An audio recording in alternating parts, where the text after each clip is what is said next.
¿Cómo le va? Muy buenos días. Estamos aquí en Apuntes Parlamentarios, una producción del canal del Congreso para Radio Congreso. Yo soy Kenvir Puente y como sabe, en este programa lo que tratamos de hacer es llevarle a usted que nos escucha, pues una charla más amena sobre lo que sucede en el mundo parlamentario, en la vida parlamentaria de México. Muchas veces nos vamos con el día a día, con el debate del día a día y no ponemos en perspectiva quiénes están detrás de las leyes que estamos aprobando y cuáles son las motivaciones que les hacen promover ciertas iniciativas, ciertas causas. El día de hoy vamos a tener un programa de lujo porque nos acompaña una de las legisladoras más destacadas de los últimos años en este país y es la senadora Ana Lilia Rivera Rivera. No se vaya, vamos a hablar del trabajo en el Senado de la República, pero yo diría, además, del activismo social y la defensa de las causas de los más desprotegidos. No se vaya, estamos en Apuntes Parlamentarios. Hora de praxis. Apuntes Parlamentarios.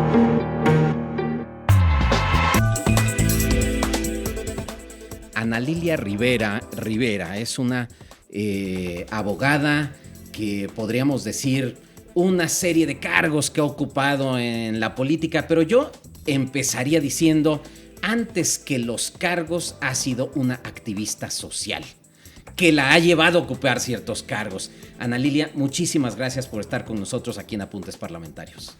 Muchas gracias a su auditorio. Creo que es un espacio muy bonito para que la gente conozca a los legisladores más allá de su trabajo que hoy realiza con mucho ahínco. ¿De dónde venimos? ¿Qué hemos hecho? ¿Por qué estamos aquí? Gracias. Claro, y lo que pasa es que a veces, pues, la vorágine de noticias, de asuntos que aprueban, del debate, etcétera, nos distrae tanto que está bien que sepamos, porque tenemos que estar informados de lo que está pasando, pero muchas veces no nos detenemos a pensar en quiénes están detrás. Y cuando platicamos con alguien decimos, mira, es como uno, ¿no? Sí, Es decir, y tiene una historia parecida a la mía. Yo soy veracruzano, tú eres tlaxcalteca, sí. Y pues decimos, mira cómo nuestras historias ahí se parecen.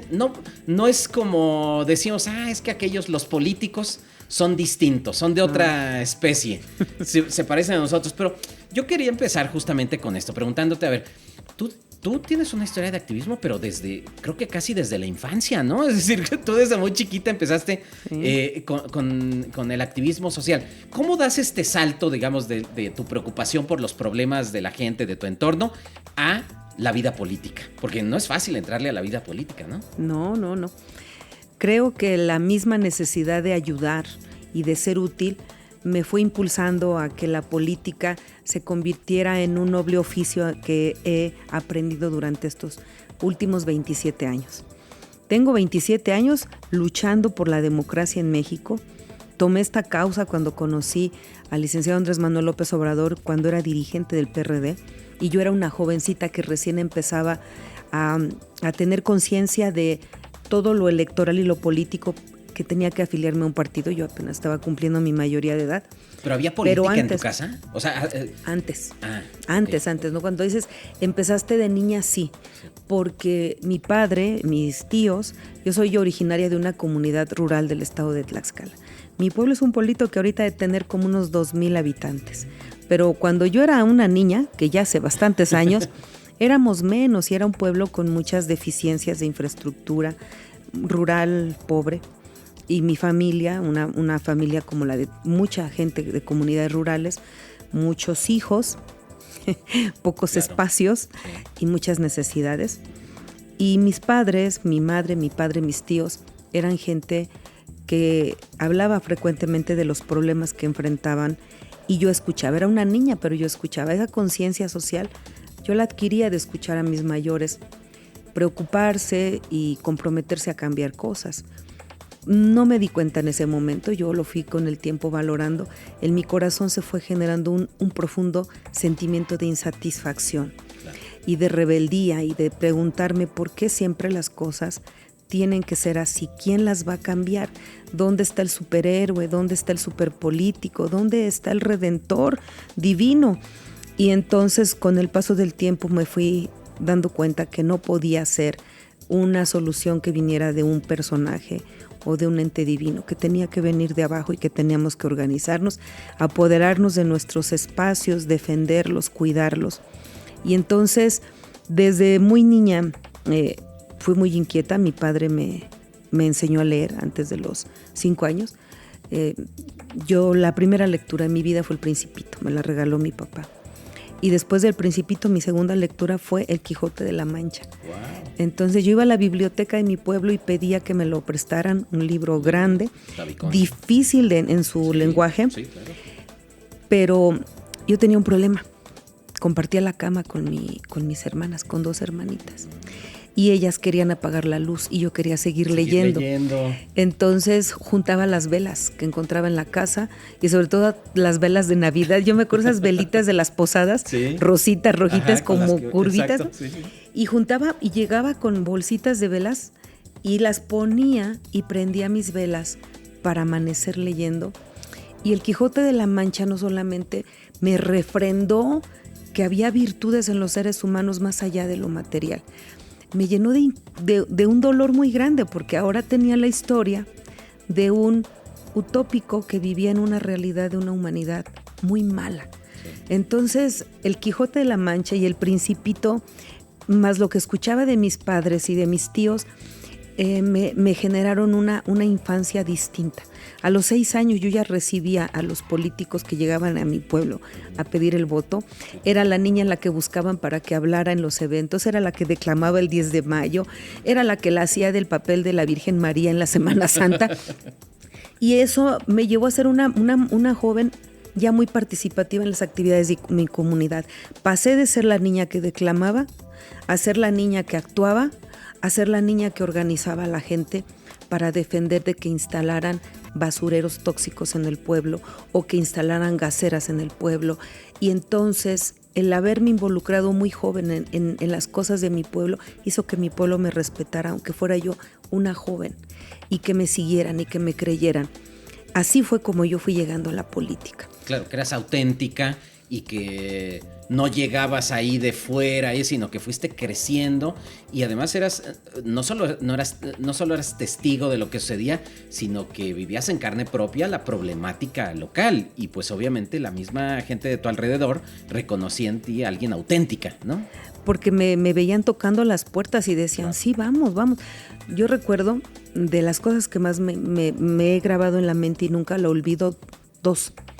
Una, mi familia en la década de los 80s sale a protestar por los bajos precios de la cebada. Donde yo vivo, la cebada es sobre todo lo que más da de comer a la gente del campo. Sí. Bajan los precios de la cebada, suben los costos de semillas. Cuando ya venía el neoliberalismo con estas políticas de despojo y de desprotección al campo. Y entonces salen de mi pueblo y de los pueblos de alrededor todos los hombres con su maquinaria para protestar en la Ciudad de México. Y me tocó verlos regresar con sus muertos. Y entonces, cuando pasó eso, yo pregunté, ¿y qué ganamos? Ganamos que una comisión de gandallas en representación de los más pobres se sentaran a dialogar y negociar con el gobierno y las empresas, y que a partir de ese momento los líderes hoy cebaderos nacionales nacieran de ese movimiento a costa de los pobres que siguen explotados y abandonados y empobrecidos por las grandes empresas cebaderas. Entonces, yo en ese momento, cuando los vi llegar con los muertos y después los vi derrotados de no haber ganado en efectivo nada, fue cuando entendí que no podíamos nosotros permitir que otros tomaran nuestras causas, que teníamos que ser nosotros quien las encabezáramos, porque nos iban a traicionar y nos iban a utilizar. Esa fue una. La segunda, en el 88 era yo una niña y mi padre y mi familia salen a protestar por el fraude contra Cuauhtémoc Cárdenas. Ahora ya protestamos fifís en autobuses. En ese tiempo eran camionetas de redilas, donde podían y se subían los señores. Yo era una niña y mi papá y muchos iban ya a la marcha, venían al Zócalo. Y yo le dije, papá, quiero ir. Eres una niña, ¿cómo vas a ir? Son puros señores. Me empeciné y me fui. Cuando llegué a la Ciudad de México, me decía, te tienes que agarrar fuerte porque aquí te van a apachurrar, viene mucha gente. Y entonces yo tenía que ir mirando el suelo para que no me cayera o no me pisaran, y viendo el suelo me encontré, porque viendo el suelo vi los pies de quienes marchábamos en el Zócalo. Claro. Y yo solamente vi pies descalzos, gente con guaraches, zapatos desgastados o botas quebradas. Y entonces me di cuenta que caminaba yo con los indígenas, con los campesinos, con los albañiles, con los obreros. Claro. Por eso nunca dejo de ver al suelo. Claro. A partir de ese momento, yo decidí que ya no bastaba con estar dentro de las causas, teníamos que encabezarlas. Y entonces llegó el 94 y surge el ZLN. Y entonces uno de mis tíos, maestro de la UNAM... Que debió haber sido muy inspirador, ¿no? De esa, la rebeldía, es decir, aquí hay una forma de resistencia, ¿no? Sí, sí. Llegó uno de mis tíos y dice, ha surgido un ejército entre los más pobres de los pobres. El ZLN le ha declarado la guerra al ejército, al gobierno. Y entonces yo sentí una llamarada encendida de mí y yo escuchaba y le decía a mis padres, me voy a irme con un grupo de maestros, vamos a ver en qué podemos ayudar. Y después regresa y dice, va a haber una consulta nacional por los derechos de los pueblos indígenas. Necesitamos delegados. ¿Quién de la familia quiere? Y dije, yo quiero. Y entonces en ese momento me incluyo en un grupo de personas que participó. Aprendí también que la guerra y la violencia no es el camino. Por eso hoy disfruto tanto ver los frutos de la revolución pacífica de las conciencias, pero mi llegada a la política se dio por las circunstancias de la vida y de mi vida, como muchos que viven como yo, que nacen donde nacemos la gente humilde y que nos abrimos paso en una vida muy difícil, donde también hacer en la política cosas buenas cuesta mucho trabajo. Y el ingreso a la política se puede dar por muchos motivos. Hay algunos que lo ven como un medio de subsistencia, otros por la fama y la gloria, etc. Y hay otros que los mueve el coraje. Y no está mal. Es decir, es el coraje por cambiar el estado de cosas.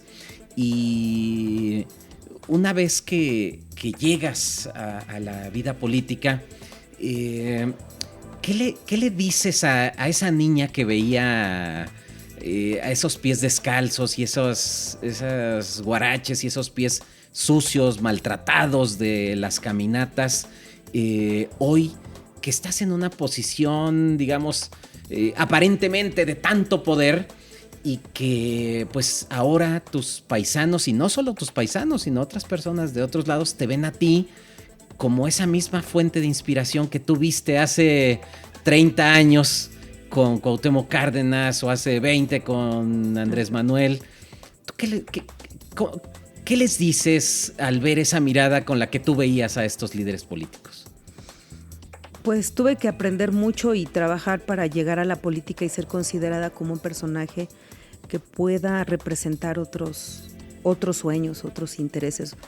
Porque cuando ya una vez que decidí afiliarme al partido, que por Andrés Manuel me afilió al PRD, ingreso a estos cuadros políticos que controlan al partido, encuentro que no son democráticos, que los grupos tienen tribus y que se reparten el poder como vulgarmente lo hizo en el neoliberalismo el poder, era un pastel y cada quien agarraba sus trocitos. Claro. Había quien le llamaba el gran acuerdo, lo que tú quieras, pero nos repartimos entre grupos el poder y las cualidades y los sueños y los programas de ayuda no importaban.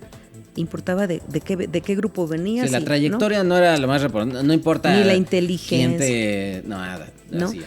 Entonces llego y empiezo a darme cuenta que el sistema de partidos en México, no importa cuál, son sistemas de control de grupos, antidemocráticos, deshonestos. Después el Pacto por México prueba que efectivamente todo lo que pensaba era cierto. Y entonces decido que debo de empezar a trabajar por abrir espacios donde no hay para la gente de abajo, porque a mí me veían los los líderes políticos como la muchacha que jala a la gente, que llena camiones, que junta representantes de casilla, que hace las tortas. Pero para no los como la mítines. diputada, la senadora, Así es, no, eso no. no. La presidenta municipal, el gobernador, no. No.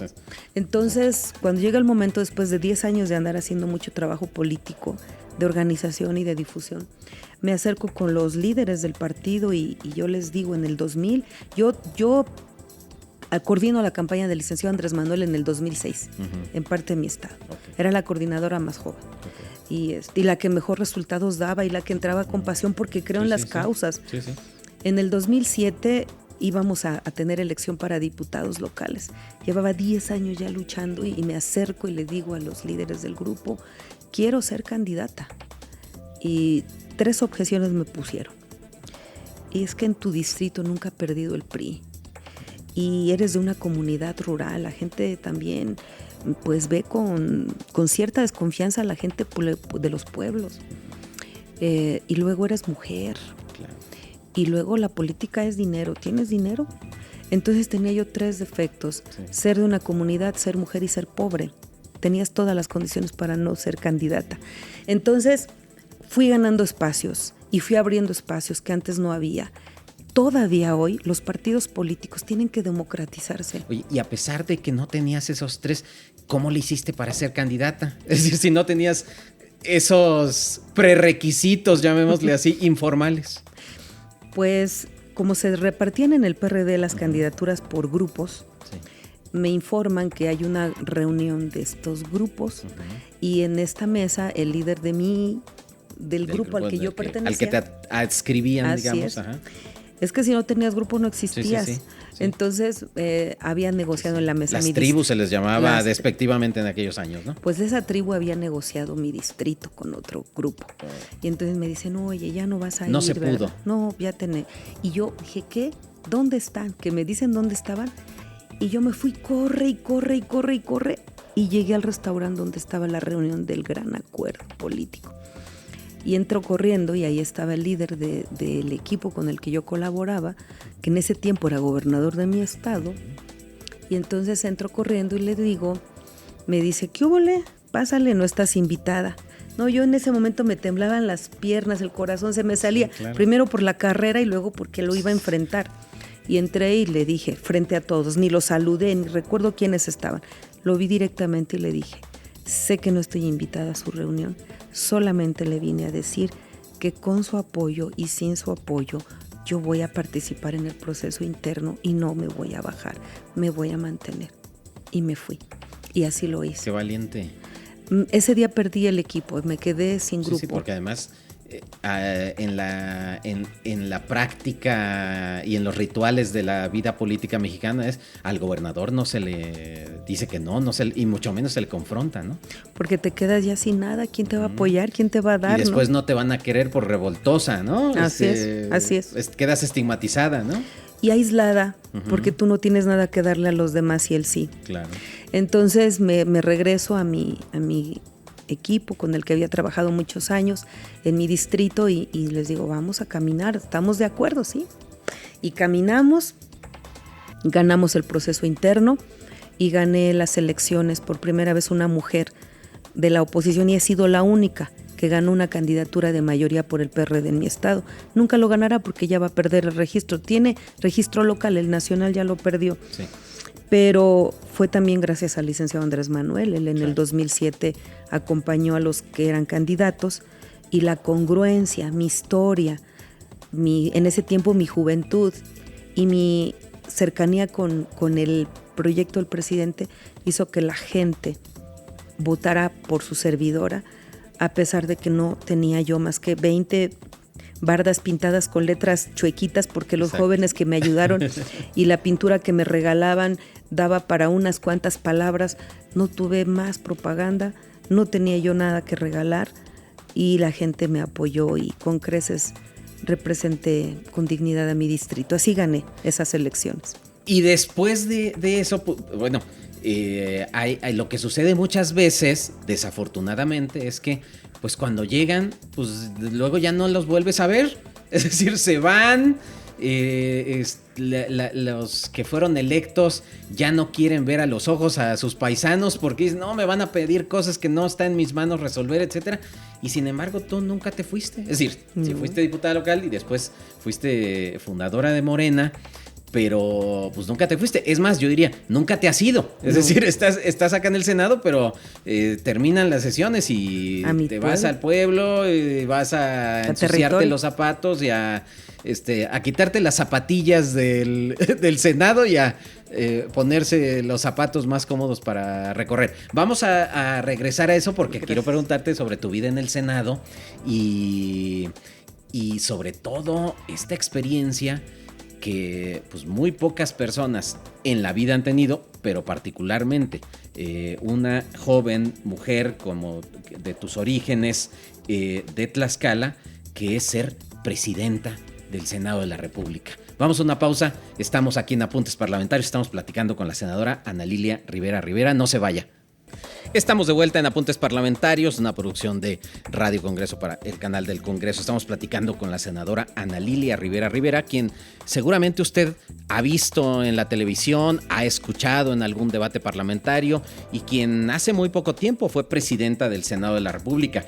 Ya platicábamos sobre sus orígenes en Tlaxcala, sobre la lucha social que la llevó a la actividad política y que se dio cuenta de que pues la política no era solo de estas élites políticas que suelen perpetuarse en el poder, sino que la política es de todos. Y la política, si no nos hacemos cargo nosotros y nosotras de la política, pues entonces sí va a ser perpetuamente de otras personas que decidan por nosotros. Y así ella tomó por sus manos la lucha y llegó a la escena política.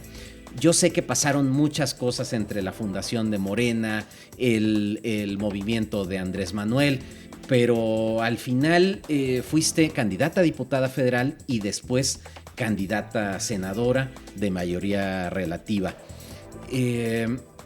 No debió haber sido fácil llegar al Senado, pero no por ganar, porque pues ganaste la elección, sino porque es difícil enfrentarse a este monstruo de institución en donde convives pues con gente de todos los perfiles, con exgobernadores, gente de muy alto perfil político, con una gran experiencia, y luego llegas a ser primero presidenta de la Comisión de Estudios Legislativos, por la que pasa todo.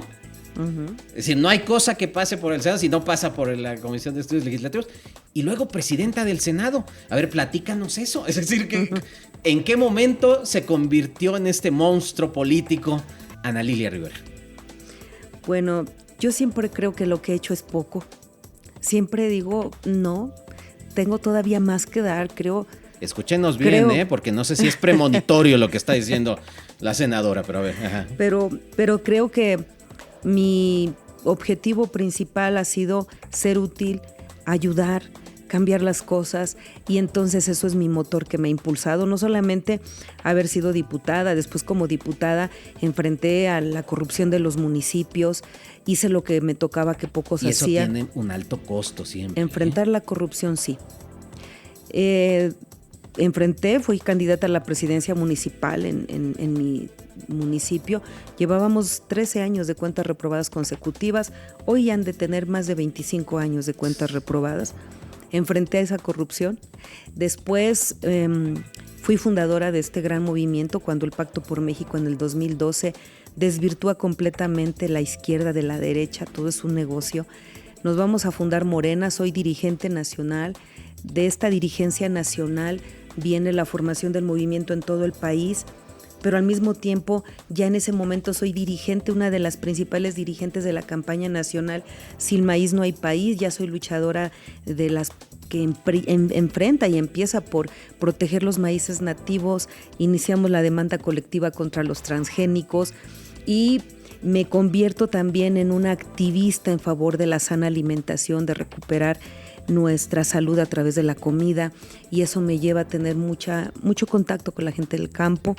Entonces, mis causas me llevan a seguir luchando para ayudar. Eso es lo que me trae aquí y me lleva hasta este lugar donde estoy. Cuando llego al Senado, después de muchos años de lucha y de muchas batallas perdidas, porque perdí la presidencia municipal, porque perdí la candidatura a la Diputación Federal. Llego a la senaduría, hay otras condiciones, y llego al Senado. Mi primer momento en el Senado, cuando llego y veo tantas cámaras de televisión y personajes que caminan en los pasillos que antes solamente veía en la televisión. Claro, y que se mueven con toda seguridad, porque es el espacio donde siempre han estado. Sí. Debió haber sido abrumador, ¿no? Sí, yo recuerdo cuando veía en el elevador, me encontraba a Josefina Vázquez Mota, veía yo a Osorio Chong, a Beatriz Paredes de Mi Estado, claro. Pero también veía a Ifigenia Martínez, al maestro Álvarez Lima. Entonces yo los veía y me sentía tan pequeña, claro. Y decía yo, aquí quién soy, aquí no soy nadie. Y entonces esa inseguridad y ese sentirme incómoda todos los días cambió un día cuando llegué a ver a mi abuela, una mujer que ahorita tiene más de 100 años, y me dijo, ¿cómo te sientes, hija? ¿Cómo te va en el Senado?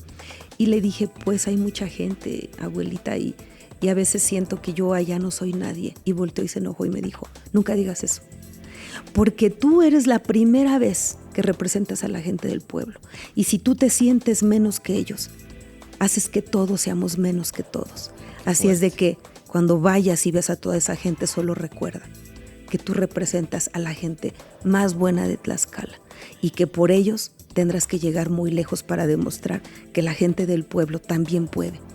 Eso me hizo llegar y decir, sí, hoy me lo prometo, voy a ser la mejor senadora de la historia de Tlaxcala. Qué inspirador. Y empiezo a buscar presidir una comisión, porque una vez que llegas aquí tú es competencia. Sí. Y entonces yo quería presidir la Comisión de Agricultura. Claro, tú tenías una agenda muy clara de defensa de las causas de los campesinos. Así es. Claro. Y me dicen, no, porque ese es para un líder de una organización. De una organización campesina, exacto. Y yo, pero quiero esa. Y me dicen, por tu perfil, fuiste diputada, eres abogada, vete a estudios legislativos. Y yo lo vi como, ay, no, esa no sé. La talacha. No, yo ni sabía, ¿no? O sea, no me suena nada atractivo estudios legislativos. No, cuando ya la presidí dije, madre mía. ¿En qué me metías de haber dicho? La quiero mucho esa comisión. Sí. Gracias a ella llegué a ser presidenta.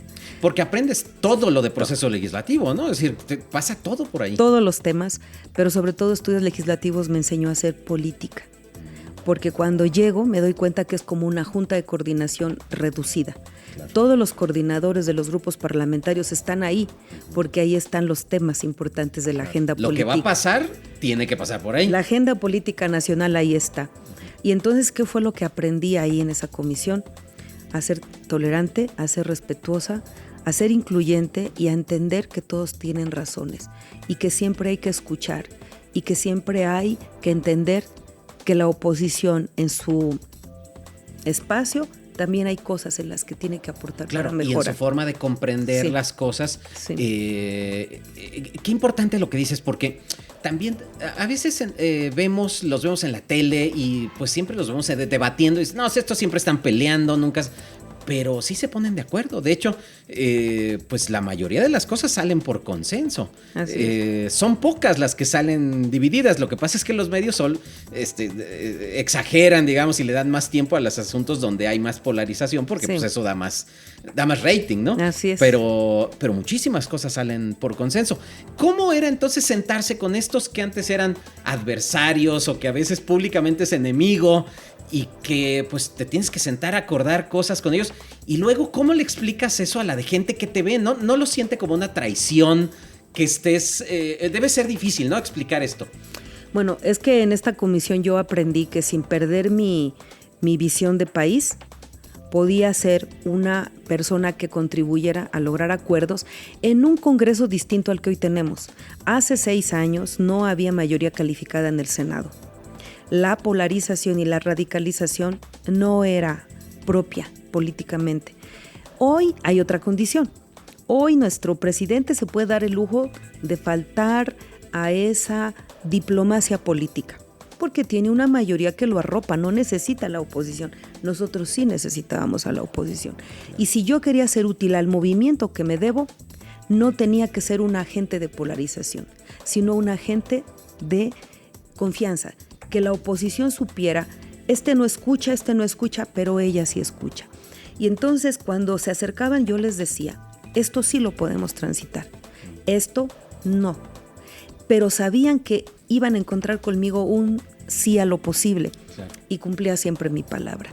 Eso a mí me enseñó que la oposición es necesaria para que la democracia en este país siga fortaleciéndose.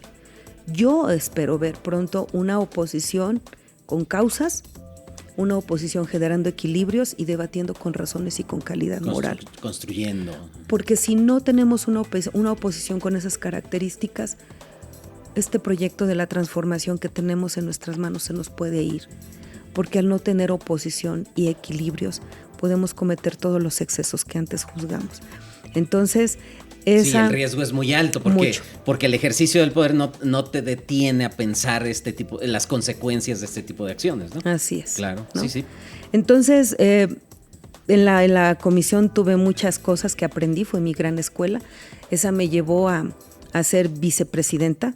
Claro, te pavimentó el camino hacia la mesa directiva, sí, porque es el espacio natural de alguien que tiende la mano, escucha. Y representa a todos. Claro, y que escucha y que puede armonizar en un espacio tan complicado como debe ser el pleno del Senado, ¿no? Es decir, ¿cómo le haces? Porque después, a ver, tú te propones, ¿quién te propone? Tus compañeras, compañeros, ¿cómo surge la idea de, yo supongo que pues ya estando en la vicepresidencia ya era la antesala de la presidencia, pero además internamente sí hubo competencia, claro, ¿no? Es decir, había que ganárselo, ¿no? Sí. ¿Cómo le haces internamente para lograr la postulación, digamos, de tu propio grupo parlamentario y después los consensos con los demás? Pues cuando llego y en estudios legislativos tengo la oportunidad de dejar de ser una más. Ahora soy una presidenta de una comisión estratégica, sí, pero luego se dan cuenta que puedo hacer cosas más allá de solamente estar dirigiendo como un discurso de un guión, sí, y que abajo y afuera hago cosas importantes. Empiezo a ganarme el respeto de mis compañeros primero. Y ya cuando peleo por la vicepresidencia, porque además igual en el grupo parlamentario, antes como ahora, hay grupos, claro, y hay líderes y hay quienes quieren controlar todo. Y yo siempre he sido rebelde y nunca estoy con los que tienen el poder. Esa muchachita de 14 años y de 18 no se ha ido del todo. Y entonces llego al Senado y dentro de mi grupo soy oposición a quien controlaba todo en el Senado. Ajá. Y por lo tanto entonces ya por error te pusimos en estudios legislativos, pero ahora no lo demás. Entonces me lo empiezo ya nos equivocamos una vez, ¿no? ¿No? Y entonces sí tienes tus castigos, sí, ahí dentro. Sí. Y entonces sí, son castigos informales, digamos, de no darte cierta apoyo. Sí, cierta prioridad. Si ¿no? tú dices, oye, miren, no, oigan, pero necesito un asesor, no. Entonces, así fue como, que es muy larga la historia, son muchos años, pero logro ganarme el respeto de mis compañeros. El día que yo me presento para la vicepresidencia gano, no era yo la elegida y gano. Para la siguiente busco la mesa directiva, ya con el trabajo que había hecho en la vicepresidencia, y entonces también hay una competencia, no era yo la elegida de quien coordinaba el grupo, y sin embargo gano la elección interna. Pero también ya te habías legitimado siendo vicepresidenta, así digamos, ya... Mi trabajo lo habían visto. Ya avalaba, digamos, tu trabajo, un estilo de dirigir asamblea, y de ¿no? ser. Pero además ahí sí necesitábamos a la oposición. Claro. Entonces, ¿qué es lo que podía pasar? Que si alguien me quería hacer una travesura dentro de mi propio grupo, bastará con que hablara con la oposición y no pasas. Claro. Es que aquí hay juegos internos bloqueas, que claro, no puedo explicar, es muy breve el tiempo. Pero entonces yo lo que hice fue primero antes... Después te vamos a invitar para una segunda parte de los secretos inconfesables de los procesos legislativos. Hablé con la oposición y hablé con todos y les ofrecí ser una persona institucional y respetuosa, que iba a mantener la firmeza en mis convicciones, pero que iba a tratarlos con el respeto con el que a mí me hubiera gustado que me trataran cuando fui oposición. Y entonces, claro que hubo intentos de decir, ella no, pero hubo quien me defendió desde su posición política, y aquí sí le voy a hacer un reconocimiento que nunca le he hecho a la senadora, a una senadora del PAN, que me ayudó, porque a ellos los llamaron y les dijeron, ella no, y ella dijo no, ella sí. Y bueno, no voy a decir los nombres, pues. Pero, ¿por qué? Porque habían visto lo que yo significaba. Gracias a ese trabajo conjunto, de trabajar con mi grupo, pero también trabajar con los de afuera, logré que pudiera yo ser la presidenta de la mesa directiva. Una vez que llegué a la mesa directiva, viene una segunda etapa de aprendizaje muy grande para mí. Sí, porque no es lo mismo ver los toros desde la barrera que... Así es. Que desde dentro, porque en la mesa directiva es muy fácil ser a quien golpea la oposición, pero también los tuyos. Cuando tú le das más minutos a uno que al otro. Traidora, ya nos está dando la espalda. Sí, te la pasas mirando para allá, nunca miras de este lado. ¿Hasta de qué lado miras? Se molesta. Hasta eso puede generar tensión. Entonces era... y luego fue un año electoral. Era un año en el que era un ring de pelea ideológica. Cualquier cosa olía a sospecha, ¿no? Así es. No, y cualquier cosa era motivo para que viniera la confrontación política que traía al Senado, los pleitos ya de posicionamiento político por todos los temas, porque ya estaban defendiendo a su candidata, a la candidata presidenta de un lado y de otro lado. Y entonces teníamos de los dos grupos, siempre en los grupos parlamentarios hay senadores mediáticos, histriónicos, histéricos, históricos, y también hay senadores prudentes, callados, inteligentes. La verdad lo digo con mucho respeto, los menos. Sí. La mayoría grita, porque a lo mejor es lo que le gusta a la gente. Sí. ¿No? Es que los medios premiamos el escándalo, exacto, porque eso es más visible, te da más vistas, te da más clics, ¿no? Y eso, pues sí. Y entonces la mesa es como un juego de ajedrez que lo ves desde arriba. Yo veía la mesa y yo ya sabía qué era lo que iba a reventarme de este lado, y entonces para eso son hoy los celulares y también el teléfono que ahí tenemos, pero es mejor el celular ahora. Y entonces yo empezaba a decir, va a venir esto, que se prepare alguien de este lado. Entonces si de aquí me aparecía un histriónico, yo le ponía otro de este lado. Si de aquí aparecía un moderado, ponía otro moderado. Si de por aquí ya venía a apagar uno el fuego, le daba el gusto a mi grupo de que fuera el último que hablara y con eso se cerrara. Entonces era siempre un juego de ajedrez. Como una directora de orquesta, ¿no? Porque tienes que estar y no se te puede ir ningún detalle porque se te sale de control la asamblea, ¿no? Te empiezan a gritar y eso. Y lo que sí nunca hice fue mi criterio, mis opiniones partidistas e ideológicas, asumirlas desde la presidencia. Nunca. En el tiempo que yo fui presidenta decidí que desde que decidí ser presidenta era no entrar a un debate de confrontación nunca, porque representaba a todos. Y creo que así lo termine. Ay, Ana Lilia, estamos por irnos, pero se nos ha pasado rapidísimo el tiempo contigo. Pero a ver, yo creo que vamos a tener que invitarte otra vez para que nos platiques sobre las muchas cosas que hiciste en la presidencia del Senado. Solo quisiera preguntarte, a ver, las 3 cosas de las que estés más orgullosa de tu presidencia en el Senado y una cosa que hubieras hecho distinta. Lo más importante fue que tuve un año de armonía. Okay. A pesar de que fue un año electoral, logré tener armonía. Lo que me gustó mucho fue la política internacional, que casi nunca hablamos de lo que hacemos. Claro. Me tocó ir a algunos eventos internacionales y logré, todos los viajes que hice, 3, tuvieron un efecto positivo para mi país. Uno fue en la India, otro fue en Europa, en el Parlamento Europeo, y el último fue en la ONU. Ya de eso les platicaré. Por supuesto, el que dentro de estas cosas me hayan invitado a ir a la NASA, no sé cuántos senadores presidentes han ido a ver el despegue de una nave espacial invitados por Estados Unidos, y todo esto fue gracias al trabajo internacional que hemos hecho. Eso es algo de lo que me siento muy orgullosa. El haberle dado al Senado de la República, después de muchos años que no se hacía, la relevancia en una de las actividades que tiene como exclusivas, la política internacional. ¿Qué es lo que no hice y que creo que tuve que haber hecho? Defender más los derechos de los trabajadores más vulnerables del Senado.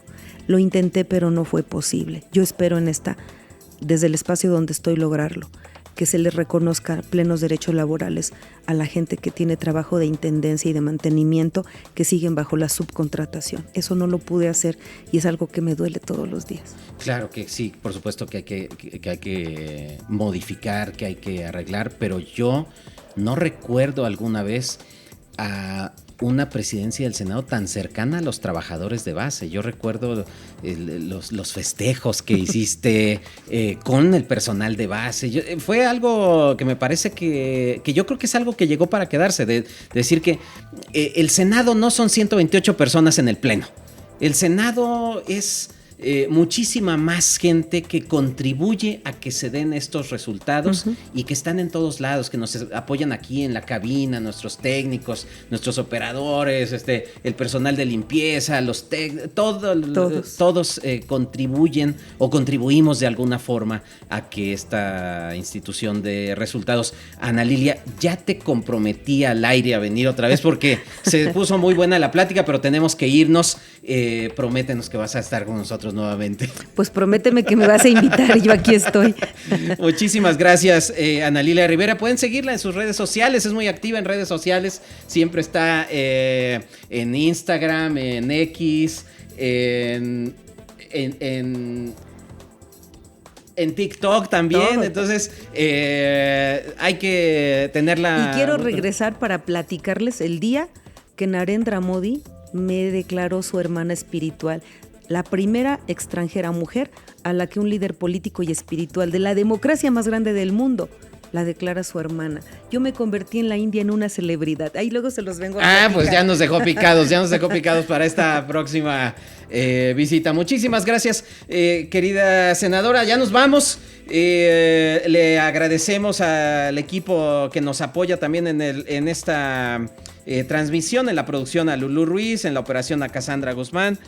Yo soy Kenvier Puente. Nos vemos la próxima aquí en Apuntes Parlamentarios.